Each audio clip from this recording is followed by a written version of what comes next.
ప్రభు అయిన యేసుక్రీస్తు పరిశుద్ధమైన నామంలో ఉదయకాల వాక్య ధ్యానంలో వీక్షిస్తున్న విశ్వాసులకు, సంఘములకు, సేవకులకు, సకల పరిశుద్ధులకు దేవుని కృపయు, దేవుని సమాధానము, ఆయన మందిరంలో నుండి దీవెన మీకును మీ కుటుంబములకు కలుగునుగాక. ఆమేన్. ఉదయకాల వాక్య ధ్యానము కీర్తనల గ్రంథము 73వ అధ్యాయము. కీర్తనల గ్రంథము 73వ అధ్యాయము 25వ వచనము ధ్యానం చేసాం. ఆకాశమందు నీవు తప్ప నాకెవరున్నారు, నీవు నాకుండగా లోకములోనిది ఏదియు నాకు అక్కరలేదు.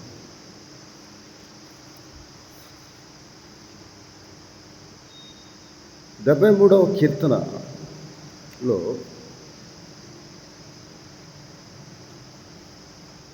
దేవుని యొక్క విశిష్టతను, ఆయన ఏమై ఉన్నాడు, ఆయన ఎవరు, ఆయన బలము, బాహుబలము, శక్తి ఏమిటో ఎరిగి దేవుని పరిశుద్ధ స్థలంలోకి వెళ్ళి ప్రార్థనాపూర్వకంగా భయము, కష్టము, శోధన, ఇబ్బంది, ఇరుకు వచ్చినప్పుడు, వేదనలు వచ్చినప్పుడు మనమందరము కూడా మన శత్రువైన అపవాది శోధించుటకు ఎల్లప్పుడూ దేవుని విశ్వాసులను, భక్తులను కాచుకొని సిద్ధముగా ఉంటారు. కాబట్టి ఆ సమయంలో మనం మరి ఎక్కువగా దేవుని ఆశ్రయించేవారుగా ఉండి ప్రార్థన చేయాలి. అని ఆ ప్రార్థన ఎలాగో అంటే, ఆకాశమందు నీవు తప్ప నాకెవరు లేరు ప్రభు, నీవు నాకుండగా లోకములు ఏది అక్కరలేదు అని ప్రార్థన చేస్తాం. మన దేవుడు పరలోకమందు ఉన్న దేవుడు, కృపగల దేవుడు, దయగల దేవుడు. ఆయన ఎల్లప్పుడూ మనలను చూస్తూ ఉండు దేవుడు, చూచుచున్న దేవుడు, సహాయం చేయు దేవుడు, ఆదరించు దేవుడు, కృపచూపు దేవుడు, కనికరించు దేవుడు, కాపాడు దేవుడు అని కీర్తనల గ్రంథం 11వ అధ్యాయంలో ఇలాగ దేవుని వాక్యంలో 4వ వచనంలో, యెహోవా తన పరిశుద్ధాలయంలో ఉన్నాడు, యెహోవా సింహాసనం ఆకాశమందు ఉన్నది, ఆయన నరులను కన్నులారా చూచున్నాడు, తన కనుదృష్టి చేత ఆయన వారిని పరిశీలించుచూ ఉన్నాడు. యెహోవా నీతిమంతులను పరిశీలించును, ఆయన నామందు భయభక్తులు కలిగిన వారిని ఆయన పరిశీలిస్తూ అంటే చూస్తూ ఉంటారు. 86వ అధ్యాయం కీర్తనల గ్రంథం అందువలన 15వ వచనంలో, ప్రభువా నీవు దయాదాక్ష్యములు గల దేవుడవు, దీర్ఘశాంతుడవు, కృపాసత్యములతో నిండినవాడు, నా తట్టు తిరిగి నన్ను కరుణింపుము అని ప్రార్థన. ఆయన దయాదాక్ష్యములు గల దేవుడు, దీర్ఘశాంతుడు, కృపాసత్యములతో నిండిన దేవుడు. కృపాసత్యములు ఆయన సన్నిధానవర్తులని దేవుని వాక్యంలో వ్రాయబడి ఉన్నది. అందువల్ల మన దేవుడు తప్ప మనకు ఆశ్రయదుర్గం ఏదీ లేదని భక్తుడైన దావీదు చాలాసార్లు మన ప్రార్థనలో తెలియజేస్తాం. మనము అలాగూ ఆయన శక్తిని, ఆయన ప్రభావమును ఎరిగి వేదనలోనూ, ఇక్కట్లోనూ, బాధలోనూ మనం ప్రార్థన చేయవారముగా, దేవుని మరి ఎక్కువగా ఆశ్రయించేవారముగా ఉండాలి. అందుకే శత్రువు చుట్టుముట్టుకున్నప్పుడు యెహోషాపాతు 2వ దినవృత్తాంతం 20వ అధ్యాయంలో ఇలాగూ ప్రార్థన చేస్తాం. నీవే మా దిక్కు ప్రభు అని ఉపవాసం చాటించి మనసు నిలుపుకొని దేవుని వైపు తిరిగి దేవుని యొద్దకు వచ్చి దేవుని సన్నిధిని సమీపించి ప్రార్థించి, నీవే మా దిక్కు ప్రభువా, మా శత్రువుతో యుద్ధం చేయుటకు మాకు శక్తి చాలదు, నీవే మా దిక్కు, మా శక్తి, మా బలము అని ప్రార్థన చేస్తారు. అప్పుడు 20వ అధ్యాయంలో 12వ వచనంలో, మా దేవా నీవు వారికి తీర్పు తెచ్చవా, మా మీదకు వచ్చి గొప్ప సైన్యముతో యుద్ధము చేయుటకు మాకు శక్తి చాలదు, ఏమి చేయుటకు మాకు తోచదు, నీవే మా దిక్కు అని ప్రార్థన చేస్తారు.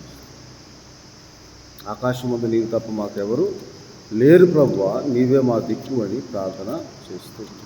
కాబట్టి మనము కూడా అలాగూ దేవునికి ప్రార్థించేవారముగా ఆయన దయాదాక్షిణ్యపూరుడు, జాలిగల దేవుడు, ఆయన మనకు సహాయం చేయి దేవుడై ఉన్నాడని కష్టకాలం ముందు మనం యెహోవాకు మొరపెట్టినప్పుడు ఆయన మనల్ని కాపాడుతాడు, స్వస్థపరుస్తాడు, బాగు చేస్తాడు, ఆదరిస్తాడు, ఓదార్పు, నెమ్మది, సంతోషము, సమాధానం అనుగ్రహిస్తాడు. మన ప్రార్థన ఆలకించే దేవుడు, సమీపముగా ఉండే దేవుడు, కష్టకాలంలో మనకు ఎక్కువ సమీపముగా ఉండే దేవుడై ఉన్నాడని తనకు నిజముగా మొరపెట్టి వారికి ఆయన సమీపంగా ఉన్నావు. ఎవరు నిజముగా మొరపెట్టు ఆయన మాట మీద ఆశ పెట్టుకునేవారు, ఆ మాట మీద ఆశ పెట్టుకొని ఆయన కొరకు కనిపెట్టుకొని ఉండేవారు నిజంగా మొరపెట్టేవారు. దేవుడు తప్ప నాకు ఆశ్రయ దుర్గమేది, ఆయన తప్ప నాకు సహాయం చేయవారు ఎవరు లేరు అని కష్టకాలంలో మనం మొరపెట్టినప్పుడు మనకు దేవుడు సహాయం చేయ దేవుడై ఉన్నాడు. అందువలన నీవే మా దిక్కు ప్రభువా, మా కొండ, మా కోట, మా ఆశ్రయము నీవే ప్రభువా అని మనం ప్రార్థన చేయాలి. అలాగూ ప్రార్థన చేసినప్పుడు దేవుడు మన ప్రార్థన ఆలకిస్తాడు. తనకు నిజముగా మొరపెట్టి వారికి అంటాడు, అనగా ఆత్మలో కపటం లేకుండా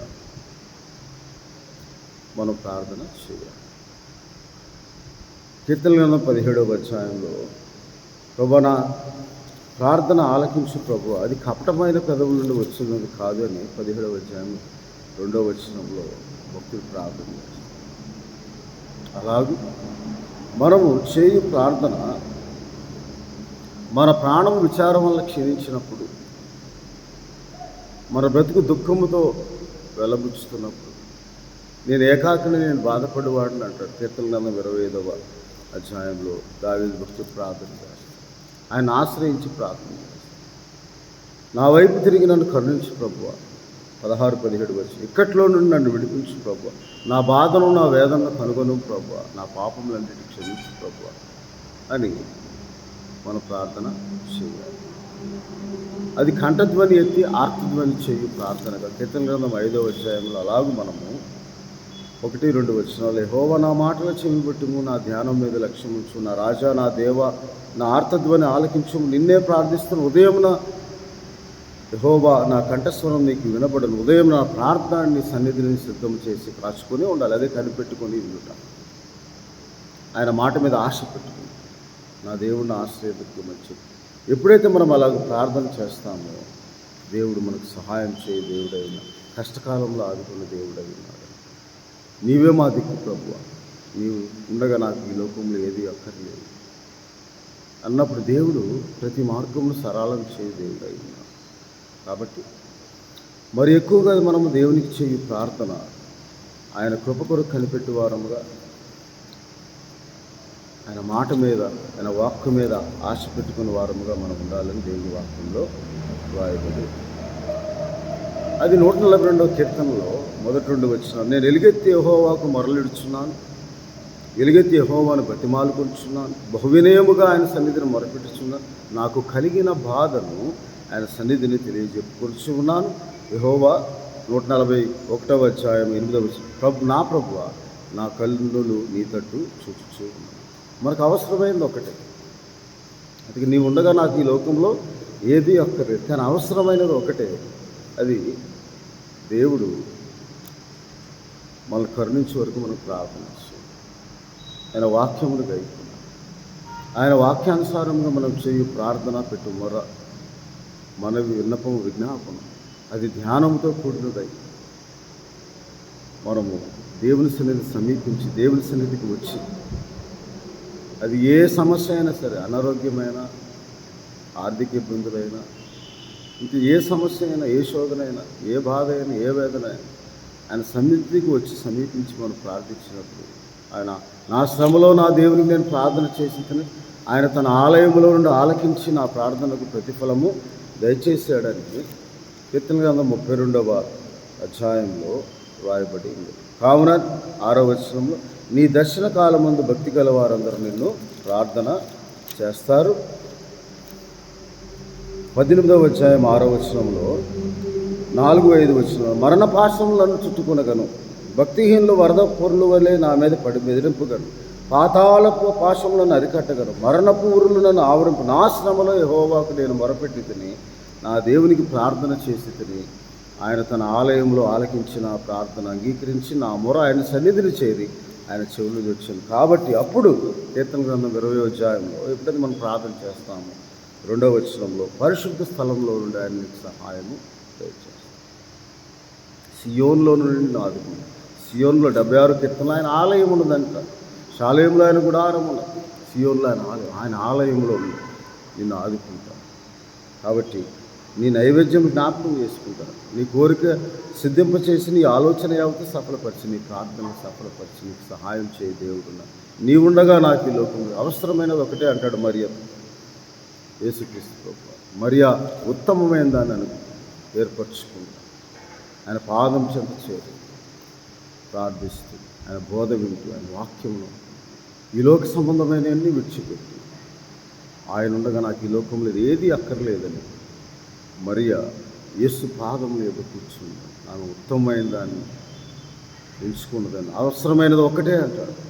ఈ లోకంలో ఏది అవసరం లేదు. ఆయన పాదం చెంత చేరి ప్రార్థించి దేవుని వాక్యాన్ని ధ్యానించుకొని ఆయన మాటలు వింటూ ఆయన సన్నిధిని సమీపించి ఆయన ఆలయంలోకి వచ్చి మనం ఆరాధించి స్తుతించటమే. దేవుడు మనకిచ్చిన ఈ లోకంలో ఇచ్చిన 2 గంటల సమయం, ఆరాధన సమయం, ప్రార్థన సమయం. ఈ లోకంలో మనం వ్యర్థంగా జీవించిన అన్ని సమయంలో ఆశీర్వాదకరంగా మార్చుకోవడానికి ఆయన ఆలయంలో ప్రవేశించి మన బాధను వేదన ఆయన సన్నిధిలో చెప్పుకుని బహు వినయముగా మనం ప్రార్థించినాం. ఆయన మరెక్కువగా ఆశ్రయించినాం, మరెక్కువగా ఆయన ఆధారం చేసుకుని మన స్వబుద్ధిని ఆధారం చేసుకోవద్దు అంటాడు. సామెతల గ్రంథం 3వ అధ్యాయం 5వ వచనంలో ఇలాగూ రాస్తాడు, నీ స్వబుద్ధిని ఆధారం చేసుకుని నీ పూర్ణ హృదయంతో యెహోవా యందు నమ్మిక ఉంచుము. నీ ప్రవర్తన అంతటి ఆయన అధికారమునకు ఒప్పుకొని అప్పుడు ఆయన నీ త్రోవను సరళం చేస్తాడు.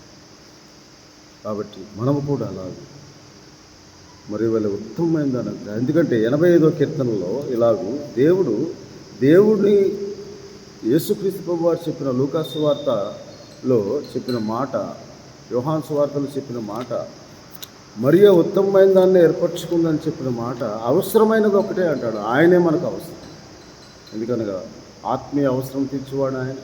ఈ లోకంలో జీవించుటకు మనకు కావాల్సిన ప్రతి ఒక్క దేవుడి రాజ్యం నీతిని మొదలు అప్పుడు ఈ లోకంలో మీకు కావాల్సిన ఆయన అనుగ్రహిస్తాడు. మీరు అడగకుండా మీకు ఏది కావాలో మీ తండ్రికి తెలియదు. కనుక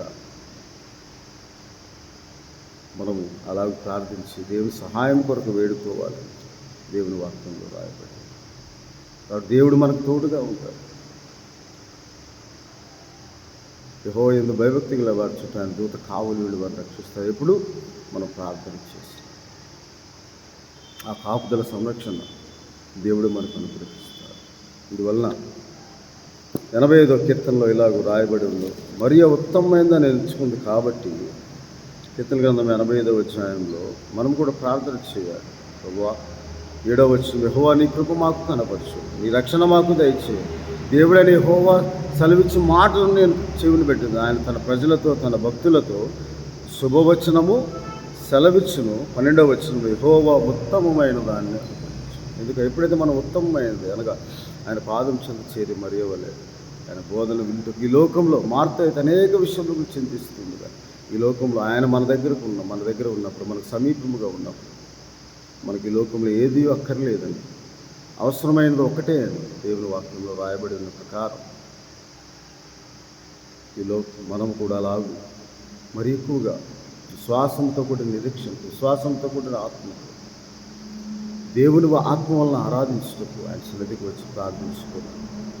ఆయన నామం మహింపరిచి ఆయన నామం తగిన మహిమా ప్రభావాలు ఆరోపించిన దేవుడు మనకు తప్పక సహాయం చేయ దేవుడై ఉన్నాడని ఉదయకాల సమయం దేవుడు మన ఉండగా మనకేది అక్కర్లేదు. ఆయనే మన రక్షణ కేడము, కొండకోట ఆశ్రయం, మన శైలం ఆయనే ఉన్నాడు. ప్రార్థన చేసుకుంది. ప్రభువానికి స్తోత్రాలు. కృపగల దేవాదయగల మా తండ్రి, నీవు ఉండగా మాకు ఈ లోకంలో ఏది అక్కర్లేదు. ఆకాశం ముందు నీవు తప్ప మాకెవరున్నా, నీవే మా దిక్కు తండ్రి.